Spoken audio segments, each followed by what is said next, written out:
अगजानन पद्मार्कं गजानन महर्निशम अनेकदंतम भक्तानाम एकदंतम उपास्महे। आप सभी ज्योतिष शास्त्रानुरागियों का विश्वविद्यालय अनुदान आयोग द्वारा प्रदत्त परियोजना मूक के अंतर्गत ज्योतिष फलित विषय के बृहद जातक ग्रंथ के 30वें पाठ, जिसका शीर्षक है अनिष्ट विवेचन, इस विषय पर हम इस अध्याय में चर्चा करेंगे और आप सभी का इस अध्याय में हार्दिक स्वागत एवं अभिनंदन है। मित्रों, पूर्व अध्याय में भी आप अनिष्ट के विषय में कुछ अध्ययन कर चुके हैं।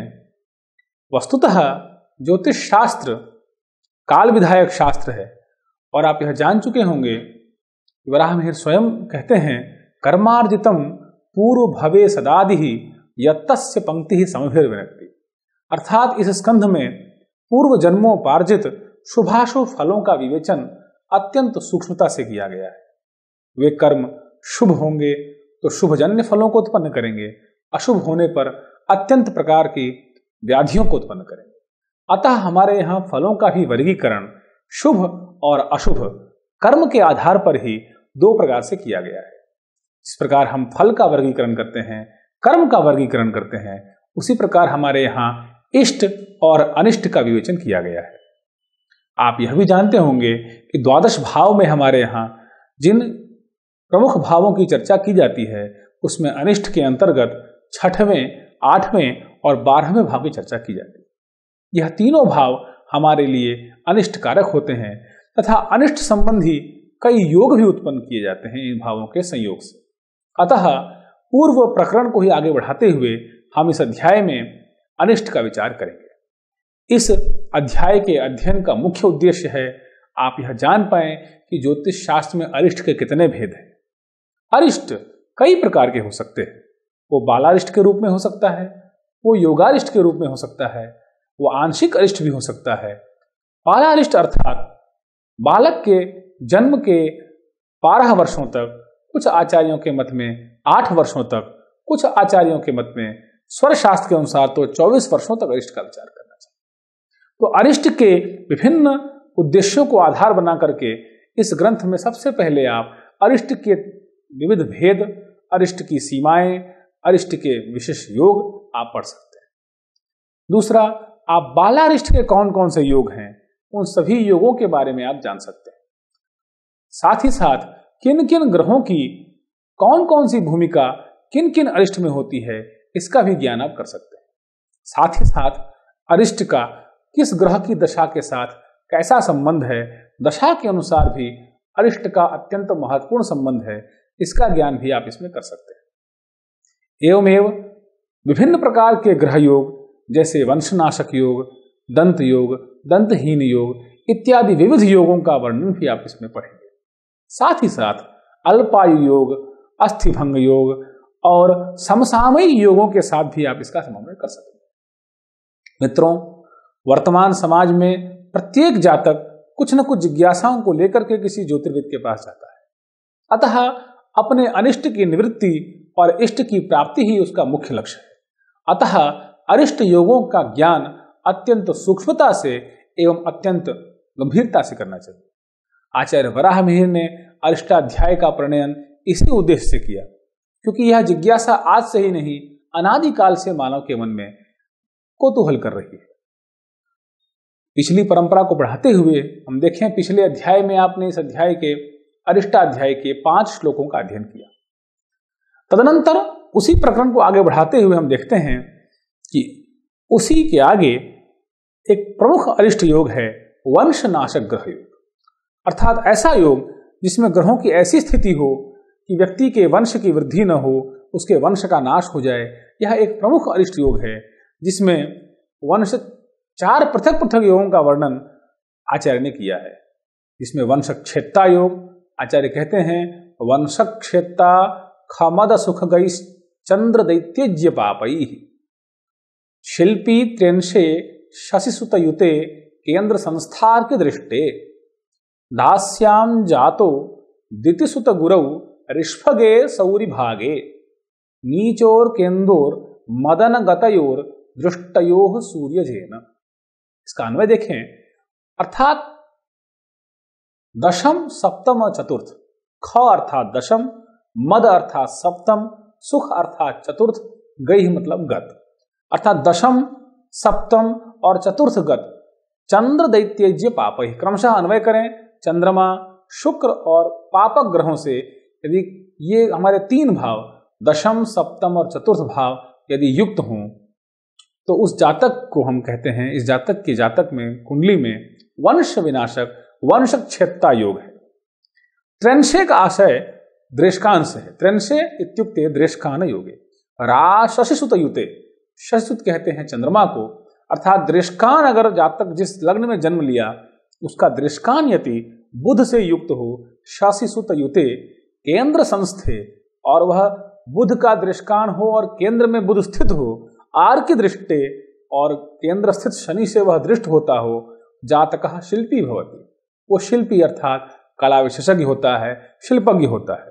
तथापि दितिसुत गुरु, दिति पुत्र अर्थात गुरु, शुक्र, इन दोनों के साथ यदि शुक्र और गुरु की स्थिति ऋषभगे, ऋषभगे अर्थात द्वादश भाव में हो, शुक्र और गुरु की स्थिति क्रमशः यदि दोनों की एकाकी स्थिति यदि द्वादश भाव में हो, सौरी भागे, सौरी भाग इत्युक्ते शनि भाग के अंश में हो, शनि के नवमांश में हो, तो जातक दासी से उत्पन्न होता है। यह एक अरिष्ट योग है। तीसरा आचार्य कहते हैं मदन गतयोः, अर्थात सप्तम में, सप्तम भाव में, मदन भाव सप्तम भाव के लिए पर्याय प्रयोग किया है।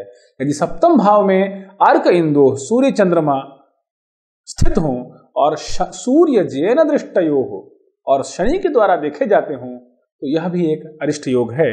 इस प्रकार उपरोक्त श्लोक में तीन अरिष्ट योग हमें प्राप्त होते हैं, एक वंशक्षेत्रता योग, एक दासी उत्पन्न योग और दूसरा सूर्य और शनि की दृष्टि के प्रण योग।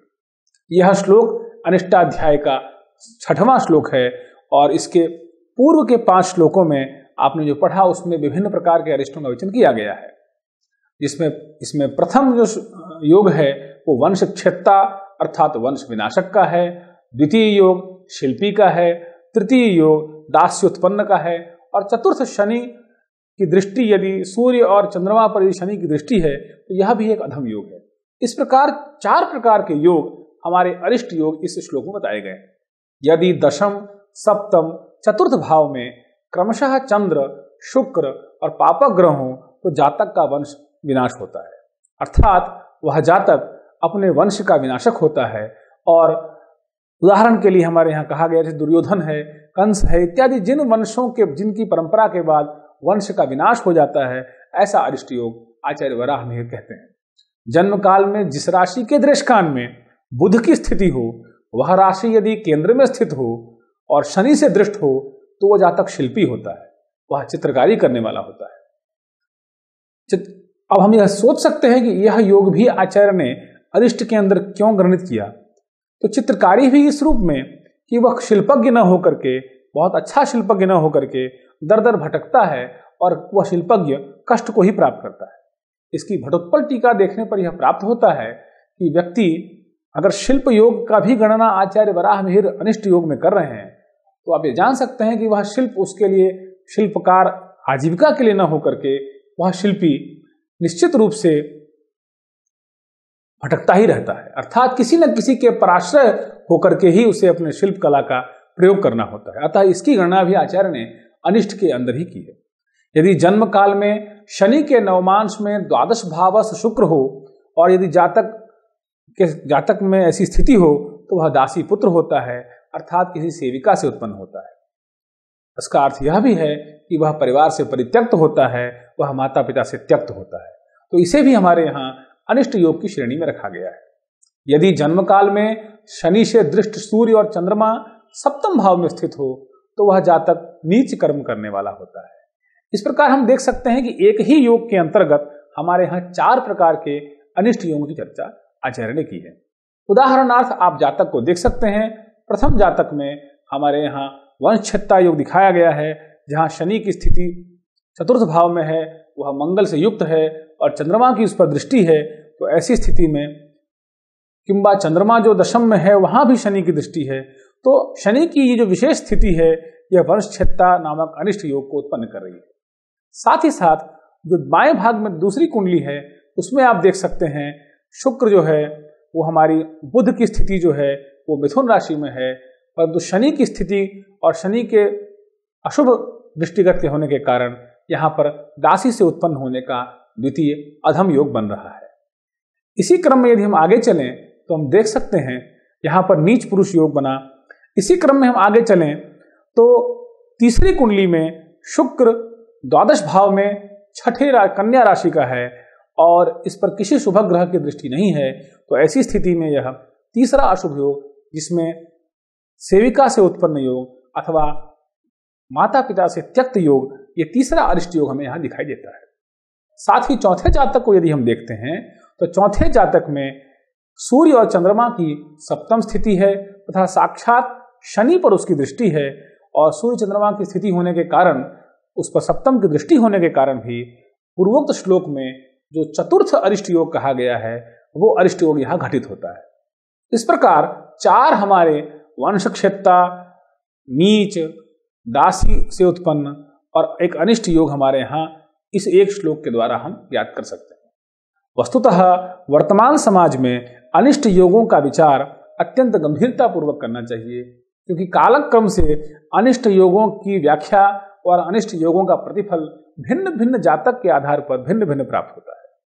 इसी तरह का एक योग है वात रोगादि अनिष्ट योग। इस रोग के विषय में इसके भी 4 प्रकार के अनिष्ट आचार्य ने एक ही श्लोक में बतलाए हैं, और आचार्य कहते हैं पापा लोकितयोः सिता वनिजयोः अस्तस्थयोर्वातरुक चंद्रे कर्कट वृश्चिकांशक गते पापयुते ग्रहयरुक अश्विनी ऋष्भधनस्थयोर्शुभ शुभो चंद्रोदयस्ते रवौ चंद्रे खे वणिजेस्तगे च विकलो यद्यर्कजो वेशिगः।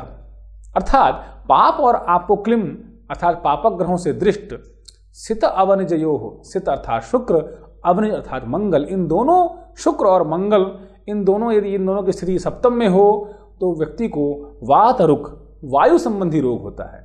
वस्तुतः ज्योतिष शास्त्र में नक्षत्र चिकित्सा के आधार पर ही रोगों को 3 श्रेणियों में बांटा गया है, वात, पित्त और कफ, और वात के कारक हमारे शुक्र और मंगल होते हैं।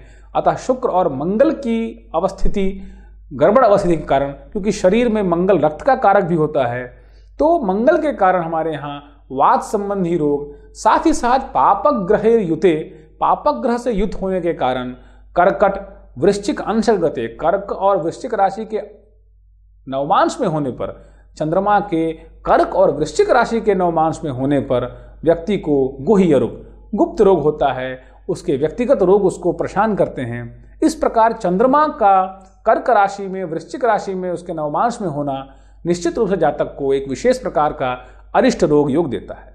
साथ ही साथ ऋषभ भाव अर्थात द्वादश भाव, धन भाव अर्थात द्वितीय भाव में स्थित होने पर अशुभ ग्रहों के, साथ ही साथ यदि चंद्रमा लग्न में हो और द्वादश द्वितीय में कोई अशुभ ग्रह हो तो जातक निश्चित रूप से श्वेत कुष्ठी होता है। और ये केवल वराह मिहिर नहीं, कालांतर में जातका अलंकार में भी आचार्य ने चंद्रेण श्वेत कुष्ठी, केतुना रक्त कुष्ठी, भिन्न भिन्न कुष्ठ रोगों का भी विवेचन आचार्य ने किया है। इसी प्रकार यदि दशम में चंद्रमा हो, सप्तम में मंगल हो तो एक वेशीगत योग होता है, अर्थात तो व्यक्ति विकलांग होता है। चंद्रमा और मंगल की अगर स्थिति प्रतिकूल हो, अर्थात चंद्रमा दशम में हो और मंगल सप्तम में हो तो निश्चित रूप से जातक के लिए विकलांगता का योग होता है। शनि भी यदि अस्तगत हो तो विकलांग का योग जातक की कुंडली में होता है।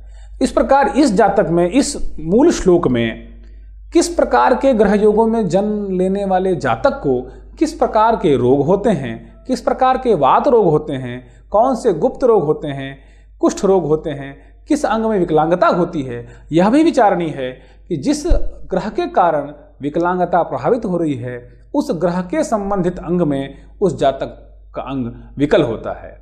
अतः यदि जन्म कुंडली में पापक ग्रहों से दृष्ट शुक्र और मंगल सप्तमस्थ हो तो जातक वात रोग से पीड़ित होता है। ऐसे जातक वात रोग अर्थात वायु से उत्पन्न होने वाले विभिन्न रोग, इस स्थल पर अन्य टीकाकारों ने वात रुक के स्थान पर बाध्य रुक शब्द का भी प्रयोग किया है, जिसका अर्थ होता है कि विभिन्न प्रकार के गुप्तांगों का रोगी। अतः प्रत्यक्ष प्रयोग द्वारा इस स्थल का परिज्ञान करना चाहिए। यदि चंद्रमा जन्म जातक में किसी भी राशि के वृश्चिक या कर्क के नवमांश में हो और पापक ग्रहों के साथ हो तो निश्चित रूप से जातक गुप्त रोगी होता है, अर्थात वह कामादि रोगों से पीड़ित होता है, वह व्यभिचारी होता है और गुदा अथवा लिंग संबंधी रोगों से ग्रसित होता है। यदि शनि और मंगल ये दोनों द्वादश एवं द्वितीय भाव में हों तथा लग्न में चंद्रमा हो और सप्तम भाव में सूर्य हो तो जातक श्वेत कुष्ठी होता है, अर्थात जातक को श्वेत कुष्ठ प्रभावित करता है। यदि दशम भाव में चंद्रमा हो, सप्तम भाव में मंगल हो और वेशी स्थान में अर्थात सूर्य से द्वितीय स्थान में शनि हो तो जातक निश्चित रूप से अंगहीन होता है। इस प्रकार ऐसा जातक किसी न किसी प्रकार के अंग से रहित होता है। उपरोक्त सभी प्रकार के योग निश्चित रूप से जातक को जीवन भर परेशान करते हैं। इन सभी योगों का सोदाहरण विवेचन हम इस पाठ के द्वितीय भाग में करेंगे। अतः इस भाग को हम यहीं पूर्ण करते हैं। धन्यवाद।